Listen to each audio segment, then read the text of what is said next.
हमेशा ये सोचकर खुश रहना चाहिए दोस्तों कि जो हमारे जीवन में था वो बहुत अच्छा था, जो अभी है वो बेहतर है और जो हमें आगे चलकर मिलेगा वो बेहतरीन होगा। नमस्कार दोस्तों, मैं आपका स्वागत आपके अपने चैनल ज्योतिष गंगा में हार्दिक अभिनंदन करता हूं। दोस्तों, आज का यह ज्योतिष का कार्यक्रम मेष राशि वाले व्यक्तियों के लिए एक विशेष कार्यक्रम है। देवताओं के गुरु देवगुरु बृहस्पति और सबसे शुभ ग्रह जिनके पास सबसे ज्यादा रिस्पॉन्सिबिलिटी है ज्योतिष शास्त्र में देवगुरु बृहस्पति सबसे ज्यादा कारक तत्व देवगुरु बृहस्पति के ही पास है। वो प्लेनेट वक्री होने वाले हैं अक्टूबर में और फरवरी तक वक्री रहेंगे, यानी कि 9 अक्टूबर से लेकर 4 फरवरी तक देवगुरु बृहस्पति वक्री हो रहे हैं। अब हम ये जानेंगे कि यह वक्री ग्रह का प्रभाव मेष राशि के जीवन में क्या प्रभाव लेकर आएगा, और मैं आपको बहुत डिटेल में समझाऊं, आपको समझ में आएगा कि वक्री क्या है, वक्री का अर्थ क्या होता है, वक्री ग्रह किस तरीके से आपके जीवन में फलाफल लेकर आता है। क्योंकि देखो दोस्तों, ग्रह के अपने अपने बल होते हैं, ठीक है, बहुत प्रकार के बल होते हैं ग्रह के। जब ग्रह मार्गी होता है तो निश्चित अलग तरीके का फल मिलता है, और जब वक्री हो जाता है तो फिर अलग अलग परिवर्तन हमारे जीवन में लेकर आता है। लेकिन स्वाभाविक सी बात है कि वो कौन से हाउस में वक्री हो रहा है, आपकी राशि से कौन से हाउस का स्वामी है, ये देखा जाता है, ठीक है। और क्या परिवर्तन, क्योंकि देखो वक्री का मतलब है, आप समझिए, वक्री का अर्थ होता है कि अपनी सही गति के अनुसार गोचर ना करना। जब सूर्य से एक डिस्टेंस बना लेता है डिग्री वाइज, एक दूरी बनाने की वजह से वो ग्रह वक्री हो जाता है। हमें प्रतीत होता है धरती से पृथ्वी से कि वो ग्रह उल्टा या टेढ़ा चल रहा है, लेकिन ऐसा नहीं होता। सिर्फ ऐसा प्रतीत होता है कि वो ग्रह टेढ़ा है, लेकिन इसका प्रभाव बहुत ज्यादा पड़ता है हमारे जीवन में। चलिए फिर जानते हैं यह वक्री ग्रह गुरु आपको क्या फल दे सकते हैं। ये कार्यक्रम जन्म राशि चंद्र राशि पर आधारित है, और अगर आप अपनी कुंडली पे विश्लेषण करवाना चाहते हैं तो नंबर सिर्फ चैनल और वीडियो के डिस्क्रिप्शन में है। चलिए अब जानते हैं दोस्तों, देवगुरु बृहस्पति जैसे मैंने कहा एक शुभ ग्रह माने जाते हैं, सबसे शुभ ग्रह ज्ञान के धर्म के कारक माने जाते हैं। राइट, हमारे अंदर ज्ञान कितना है, उद्धार कितने हैं हम, ठीक है ना, मैच्योरिटी कितनी अच्छी है हमारे अंदर। संतान के कारक भी बृहस्पति को ही माना जाता है, पति के कारक भी बृहस्पति हैं, एवं यहां पर जो भाग्य है वहां के कारक भी बृहस्पति हैं। काल पुरुष की कुंडली में बृहस्पति यहां के और यहां के स्वामी बनते हैं। राइट, यानी कि ज्ञान के बनते हैं, भाग्य के बनते हैं। हमारी बोली भाषा कैसी होगी, हम कितने काइंडली हार्टेड है, ये सब गुरु से ही देखा जाता है, ठीक है। उच्च शिक्षा के कारक में बृहस्पति माने जाते हैं। अब गुरु आपकी राशि से, यह आपकी राशि है मेष राशि, आपकी राशि से गुरु आपके सेकंड हाउस में दूसरे घर में विराजमान है। अब वक्री हो जाएंगे 9 अक्टूबर को। जब वक्री हो जाएंगे तो सबसे पहले तो वक्री ये दर्शाता है कि कुछ आपके पेंडिंग चीजें हैं, रुकी हुई चीजें हैं, या कुछ ऐसी चीजें जो आप सोच रहे थे जो नहीं हो रही थी, तो वक्री में वो चीजें पूरी हो जाती हैं। अब जैसे गुरु आपके भाग्य स्थान के मालिक हैं, सबसे पहले तो यहां पर आपके भाग्य में कुछ रुकावटें हो रही थी, कुछ आप चीजें परचेस करना चाह रहे थे, कहीं आप आगे बढ़ने की सोच रहे थे, लेकिन वहां पर आप अपने काम को पूरा नहीं कर पा रहे थे, या कोई समस्याएं आपके जीवन में चल रही थी।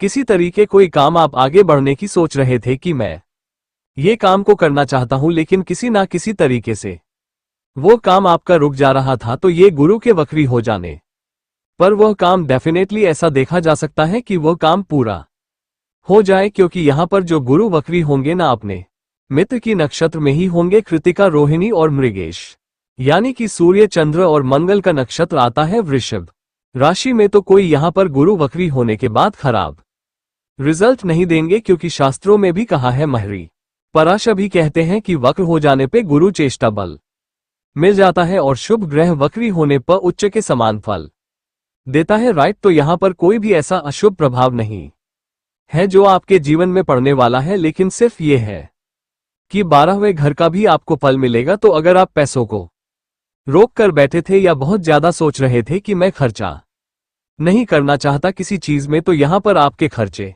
होंगे, यहां पर आपके खर्चे हो सकते हैं। अब वो किसी भी चीज में आप कोई चीज परचेस करना चाहते हैं, लेकिन सडन आपके खर्चे यहां पर देखे जा सकते हैं। तो मेरा एडवाइस है कि आप कोई इन्वेस्टमेंट कर ले, वो आपके लिए ज्यादा बेटर रहेगा। कहीं पर आप ऐसे लगा लीजिए, वो ज्यादा बेटर होगा नहीं तो यहाँ पर कहते हैं ना कि किसी चीज को आप रोक कर बैठे हैं, किसी चीज आपकी पेंडिंग है, पेंडिंग कमास, या सालों साल से वो चीजें नहीं हो पा रही है, तो ये वक्त हो जाने के बाद वो चीजें जरूर होती हैं। यहाँ पर वक्री गुरु की दृष्टि आपके छठे घर पर भी पड़ेगी और आपके 10वें घर पर भी पड़ेगी, इसको समझना। और इसके साथ साथ गुरु जो है आपके अष्टम भाव को भी देखेंगे। अब समझने वाली बात दोस्तों ये है कि यहाँ पर थोड़ा आपको अपने स्वास्थ्य का भी ध्यान रखना होगा, क्योंकि गुरु वक्री होकर आपके छठे घर को भी देखेंगे और आपके 8वें घर को भी देखेंगे। अब यानी कि कुछ ऐसे शत्रु है ना जो आपसे पॉलिटिक्स रखना चाहते थे, जेलस फील करते थे, लेकिन वो चुप थे, वो कुछ नहीं कर रहे थे, वह सिर्फ शांत थे, सिर्फ मन में उनके जेलस थी। लेकिन अभी वो एक्टिव हो सकते हैं। अभी ऐसा हो सकता है कि वो जेलस फील होने के साथ साथ कुछ करे, बोले आपके साथ में या पॉलिटिक्स करे, तो इस पर आपको विशेष ध्यान देना है। इसके साथ साथ कि गुरु के वक्री हो जाने पे आपको ऋण वगैरह, अगर आप कोई भी लोन लेते हैं, ऐसा कोई भी आप काम करते हैं, तो आपको जल्दबाजी में नहीं करना। बस ये कहा जाता है दोस्तों की जब भी कोई ग्रह वक्री होता है ना, तो आपको जल्दबाजी में, बिल्कुल कहते हैं ना कि जल्दबाजी के किसी भी काम को आपको नहीं करना है। आपको पेशेंस रखना है, आपको कोई भी काम करना है, एकाग्रता के साथ में करना है, तो आपको रिजल्ट्स अच्छे मिलेंगे। नहीं तो यहाँ पे आपके ऋण और शत्रु भी आपके ऊपर हावी हो सकते हैं, इसलिए आपको थोड़ा सा पेशेंस बना के चलना होगा। और गुरु वक्री हो अष्टम भाव में देखने का मतलब है कि फैट, चर्बी, यह ध्यान रखना है, गैस्ट्रिक